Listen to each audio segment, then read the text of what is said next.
5 octobre 2024. 10 étudiants et étudiantes en technique de travail social se préparent à vivre l'expérience d'une vie, leur stage d'intervention finale de 10 semaines dans la communauté de Toubacouta, au Sénégal, en Afrique. C'est l'occasion pour le groupe de se mettre en position d'ouverture sur le monde, de découvrir une toute autre culture de celle qu'ils connaissent.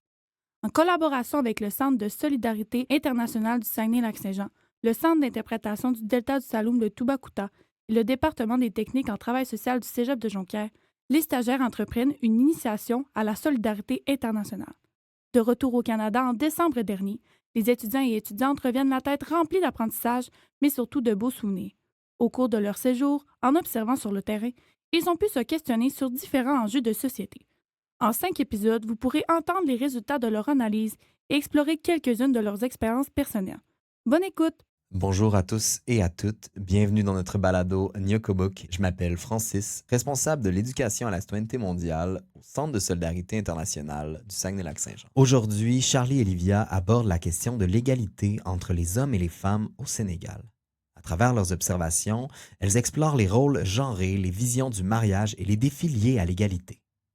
Comment les normes sociales influencent-elles les dynamiques de genre et quelles comparaisons peut-on établir avec notre propre société? Ici au Sénégal, bon, on ne peut pas dire que les hommes et les femmes sont égaux. Parce que, bien vrai qu'il y a des lois qui parlent de la parité ici au Sénégal, depuis l'ère de Macky Sall, mais jusqu'à présent, on ne peut pas dire que les hommes et les femmes sont égaux. Vu que dans le domaine de l'éducation, on voit les femmes, dans le domaine de l'éducation, dans le domaine de la formation professionnelle, on voit aussi les femmes. Mais cela ne signifie pas une égalité entre eux. Vous avez posé la question sur place, c'est quoi les différences entre les hommes et les femmes? J'ai envie de commencer avec une question très simple sur, ici, au Saguenay-Lac-Saint-Jean, au Québec, c'est quoi la différence entre les hommes et les femmes? J'ai l'impression que la différence entre les hommes et les femmes ici est moins flagrante. Les rôles ont tendance à être moins genrés. Nous, on parle beaucoup des rôles à la maison en contexte conjugal qu'on a observé au Sénégal, mais dans nos maisons, on voit vraiment des rôles qui sont moins genrés. Tout le monde participe 50-50. C'est pour ça que moi, je vois pas de différence très flagrante, selon moi. Oui, puis tu sais, on entend souvent qu'au Québec, les femmes et les hommes sont pas encore full égales, puis qu'il y a beaucoup de, justement, d'inégalités entre les deux. Mais quand on voit dans un autre pays ou dans une autre place, on voit que finalement, tu sais, on est quand même chanceux dans ce qu'on a, je dirais, là. Puis évidemment, tu sais, des différences, on en remarque, on en voit dans la vie de tous les jours. En travail social, c'est quelque chose qu'on peut remarquer, qu'on peut voir, j'imagine. Pourquoi avoir choisi d'orienter votre recherche ou votre regard sur cette thématique?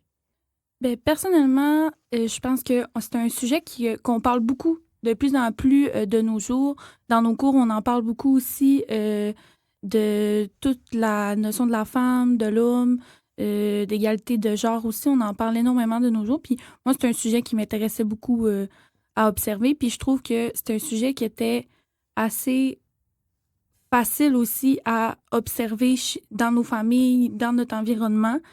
Donc, on allait avoir plus de jus, plus de choses à dire là-dessus.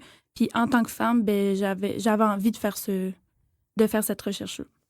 Ouais, moi aussi, ça revient pas mal à ça. Puis aussi que c'est pas mal, ben, d'après moi, là, c'est pas mal le sujet qui avait une énorme différence entre ici et là-bas. Fait que c'est pour ça que c'est intéressant de faire nos recherches plus approfondies sur ce sujet. Et donc, vous vous êtes renseigné avant de partir, vous avez fait des recherches, vous avez penché sur cette question-là. Qu'est-ce que ça a été comme processus? Vous êtes parti d'ici, j'imagine, avec une vision, puis cette vision-là a dû être transformée par quelque chose une fois sur place. Oui, ben personnellement, je trouve que oui, notre perception de la chose a un peu changé, mais en réalité, pas tant que ça, parce qu'on a tellement été préparés à vivre cette expérience-là avec les différences qu'on a ici et là-bas. Fait que je pense que justement, là, on était un peu prêts à tout ça, puis à toutes les réalités qui vivent là-bas. Oui, c'est ça, parce que c'est quelque chose qui est quand même assez Bien, ça peut confronter certaines de tes valeurs. Donc, on s'était vraiment fait préparer notre professeur a vraiment fait attention à ce qu'on sache ce qui allait se passer, qu'on sache comment ça pouvait se passer dans nos familles. Donc, c'était vraiment important pour elle de nous préparer. C'est pour ça qu'on n'a pas été choqués de le voir là-bas. Mais c'est sûr qu'après ça, ben, on observe, on se questionne. Donc, ça s'est transformé au fil du temps aussi. Et là, on entendait déjà parler, un jeune homme, dès l'ouverture, des différences entre les hommes et les femmes. Pour vous, est-ce qu'il y a quelque chose que vous pouvez rajouter à ça? Quelle différence vous avez remarqué une fois sur place? Je dirais la différence la plus flagrante, c'est vraiment les tâches genrées là-bas. Là. C'est vraiment très genré. Il y a vraiment il y a quasiment aucune tâche ou presque qui est vraiment là, les deux sexes font la même chose. Là. C'est très, très rare. Fait que moi, je dirais que c'est vraiment ça qui m'a le plus choquée. C'est ça, c'est beaucoup des valeurs traditionnelles. Donc, la femme va aller tout ce qui est tâches ménagères, donc ménage, cuisine, s'occuper des enfants.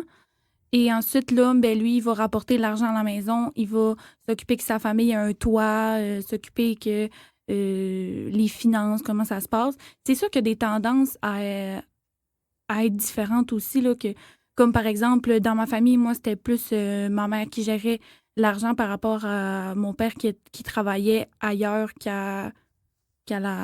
qu'au village. Donc, ça faisait que ma mère de famille apprenait plus de responsabilités quand il n'était pas là.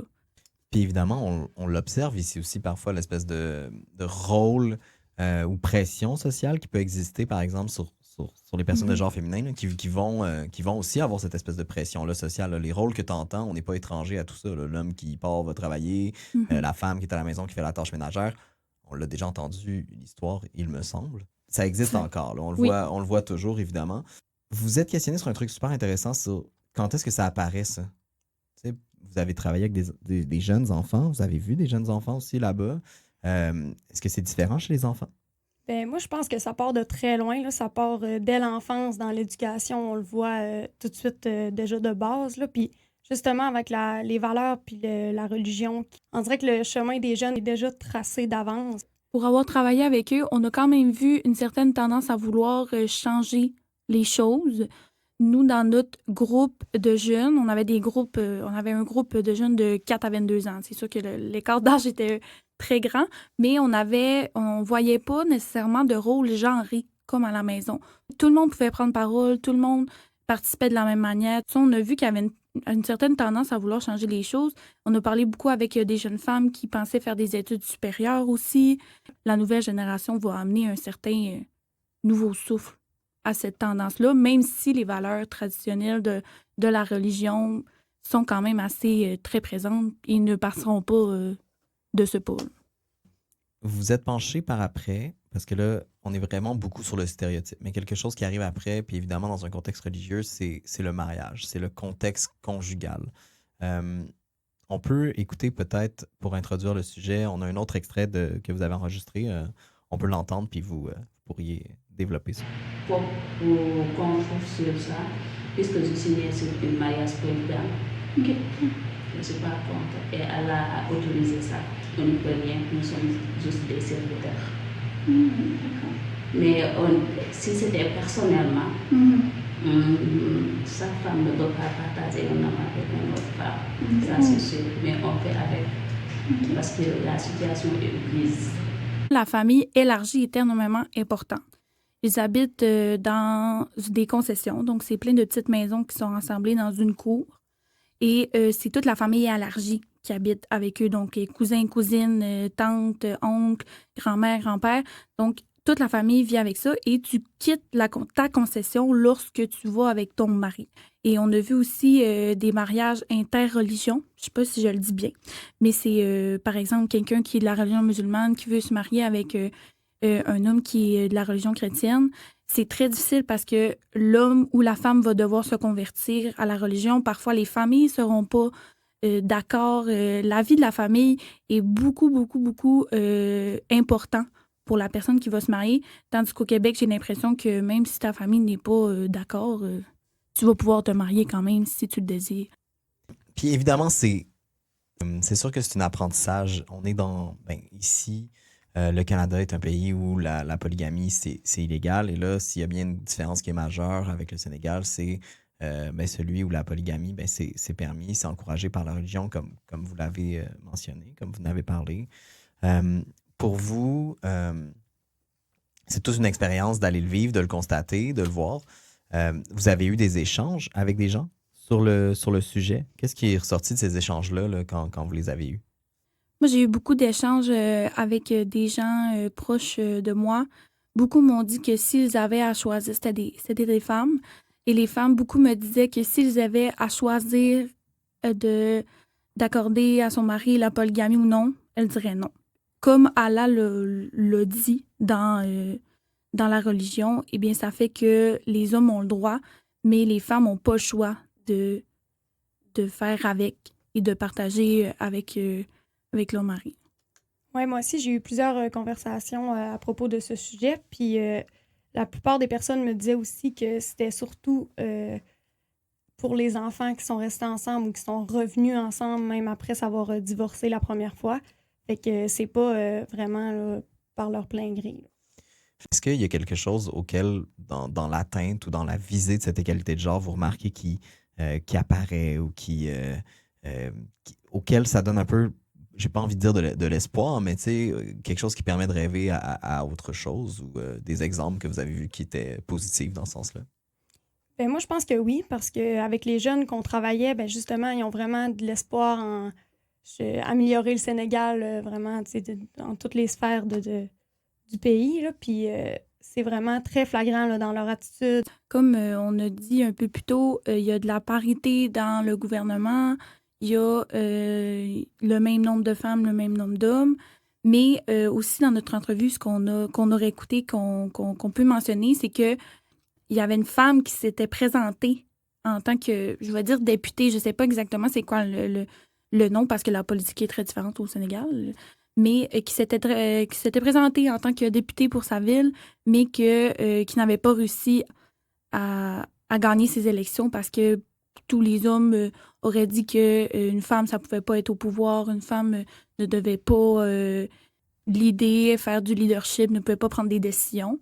Donc, j'ai l'impression que pour l'image, oui, mais est-ce que c'est réellement de l'égalité homme-femme? Ça va prendre encore du temps, d'après moi, à changer les mentalités. En même temps, qui on est pour juger les mentalités d'une autre culture que la nôtre? C'est super intéressant, une fois qu'on revient, de constater ces choses-là, parce que vous le vivez sur place, évidemment, mais quand on est de retour, on remarque ou on sent un changement, finalement. Là. Ça a été quoi votre rapport par rapport au retour après sur votre sujet? Moi, je l'ai vécu quand même assez bien. C'est sûr que je me suis beaucoup questionnée sur nos rôles ici, au Québec, parce que je regardais où on était rendu, nous, comment je me sentais, moi, en tant que femme au Québec, comment je me suis sentie en tant que femme aussi au Sénégal, parce que en tant que femme blanche au Sénégal, on avait il y avait des choses que l'homme de notre groupe, par exemple, avait plus de privilèges que nous. Souvent, on allait parler à l'homme en premier. Après, nous, c'était vraiment important qu'on soit pas toute seule dans la rue le soir, qu'on ait aussi pas de vêtements en dessous des genoux. Donc, il fallait vraiment respecter un code vestimentaire assez strict. C'était important, pas de bretelles, qu'on va dire spaghetti, le moins possible. En tant que femme au Sénégal, c'est sûr que je ressentais les privilèges que j'avais au Québec et les privilèges que j'avais au Sénégal. Puis on voyait aussi au Sénégal que nous, en tant que femmes blanches, on était priorisées, veut pas, avec les femmes. Par rapport à les femmes sénégalaises. Oui, c'est ça. Fait que, tu sais, les deux, là, on voyait vraiment l'écart là, entre nous deux, là, à cause qu'on était des femmes blanches, mais tu sais, là-bas, c'est plus hiérarchisé selon notre âge.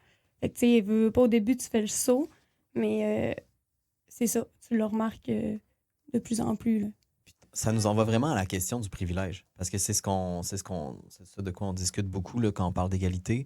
Quand on prend conscience de son privilège, comment on fait pour vivre avec? T'sais? Parce que si on se rend compte qu'évidemment on a ce privilège-là, on l'a sur quelqu'un d'autre, comment on fait pour se sentir bien avec son privilège? Comment vous faites? Ben moi, je trouve ça vraiment difficile parce que je me dis, tu sais, pourquoi nous, on aurait le droit, mais pourquoi que les femmes au Sénégal ou les hommes au Sénégal, tu sais, eux, ils peuvent pas se sentir comme ça, comme tout le monde. Fait qu'on dirait que je me sens comme... Tu te sens mal, tu te c'est sens... ça, je me sens pas bien là-dedans. Là. Fait que, tu sais, oui, on reprend tranquillement notre routine habituelle d'ici, mais c'est encore difficile là, de savoir que les femmes là-bas sont traitées de cette manière-là, puis perçues de cette manière-là. Fait que c'est ça, c'est un combat de tous les jours.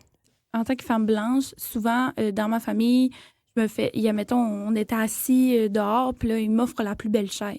Je dis, non, je vais m'asseoir avec tout le monde, là. Je vais m'asseoir pas dans une grande chaise. Puis c'est un combat. Au début, c'est un grand combat avec ta famille parce qu'ils veulent tellement que tu sois bien, que tu sois bien reçu, ils veulent prendre soin de toi. Mais nous, on est vraiment dans un autre mindset de non, je veux être égal à toi, je veux faire partie de la famille, je veux pas que tu me mettes sur un piédestal.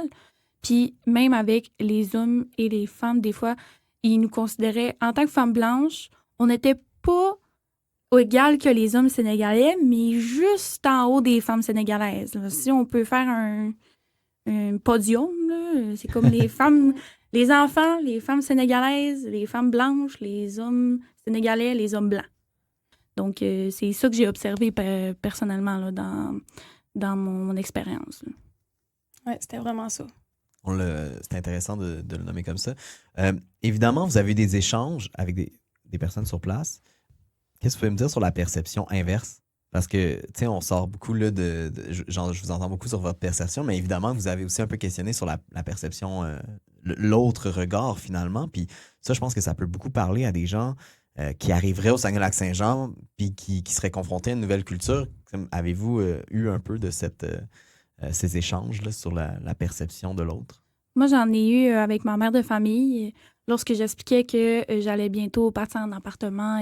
Là, elle me questionnait, elle disait « OK, tu ne seras pas mariée. » Non.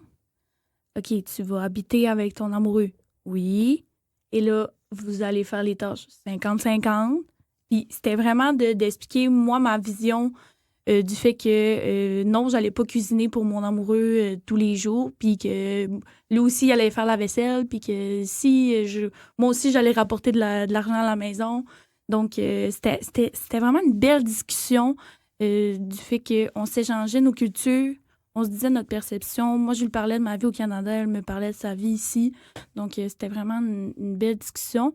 Puis je sens que ça serait en effet un énorme choc pour quelqu'un du Sénégal qui arrive ici et qui voit cette vision comme nous, on a eu un énorme choc là-bas.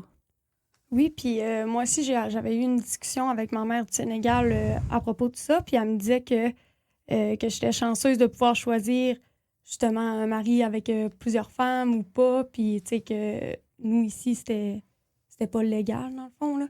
Fait que, tu sais, elle m'a tout le temps dit que fallait pas que mon mari ait plus qu'une femme que moi, dans le fond.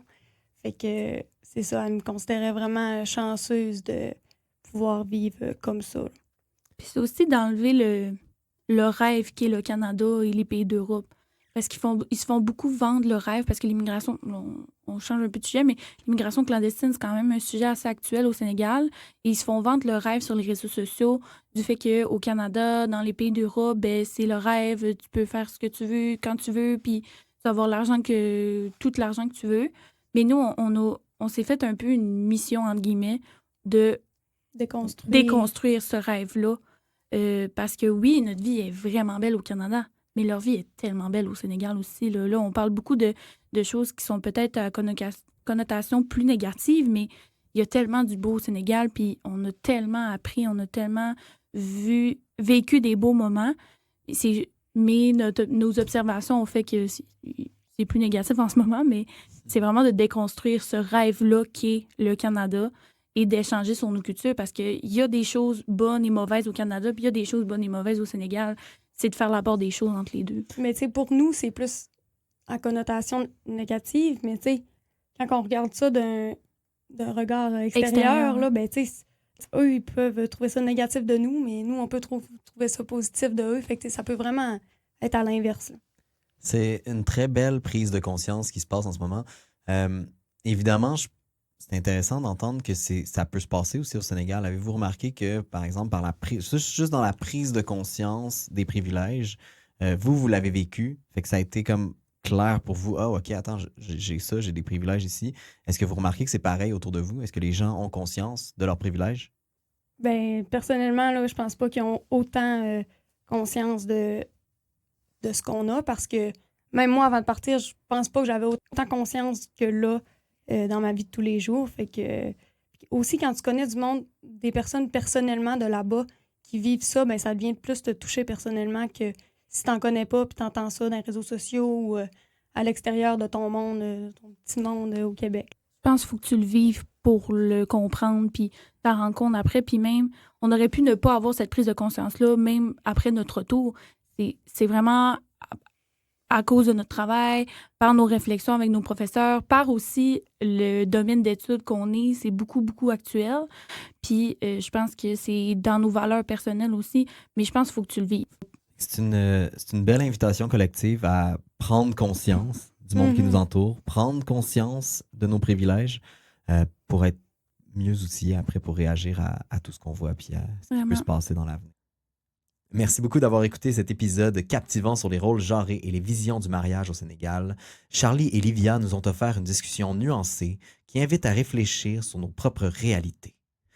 Dans notre prochain épisode, Maude et Céliane nous parlerons d'un enjeu planétaire bien connu, le réchauffement climatique, qui est d'ailleurs très présent au Sénégal et se vit tous les jours.